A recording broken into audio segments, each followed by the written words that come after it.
जय श्री कृष्ण। राधे राधे। 15वां अध्याय। दत्तात्रेय जी कहने लगे कि हे राजन, प्रजापति ने पापों के नाश के लिए प्रयाग तीर्थ की रचना की। सफ़ेद गंगा जी और काली यमुना जी के जल की धारा में स्नान का महात्म्य भली प्रकार सुनो। जो इस संगम में माघ मास में स्नान करता है वह गर्भ योनि में नहीं आता। भगवान विष्णु की दुर्गम माया माघ में प्रयाग तीर्थ पर सब नष्ट कर देती है। माघ मास में प्रयाग में स्नान करने से मनुष्य अच्छे भोगों को भोगकर ब्रह्म को प्राप्त होता है। माघ मास तथा मकर के सूर्य में जो प्रयाग में स्नान करता है उसके पुण्यों की गिनती चित्रगुप्त भी नहीं कर सकता। 100 वर्ष तक निराहार रहकर जो पुण्य प्राप्त होता है वही फल माघ मास में 3 दिन प्रयाग में स्नान से होता है।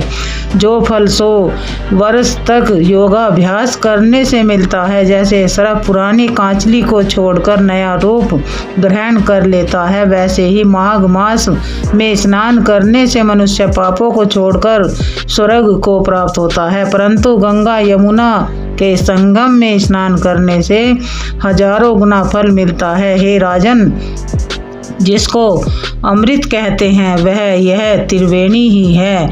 ब्रह्मा, शिव, रुद्र, आदित्य, मरुतगण, गंधर्व, लोकपाल, यक्ष, गुरहक, किन्नर, अणिमादि गुणों से सिद्ध तत्वज्ञानी ब्राह्मणी, पार्वती, लक्ष्मी, शची, नैना, दिति, अदिति, संपूर्ण देव पत्नियां तथा नागों की स्त्रियों घृताची, मेनका, उर्वशी, रंभा, तिलोत्तमा, अप्सरा गण और सब पितृ मनुष्य गण कलयुग के में गुप्त और सतयुग आदि में प्रत्यक्ष सब देवता माघ मास में स्नान करने के लिए आते हैं।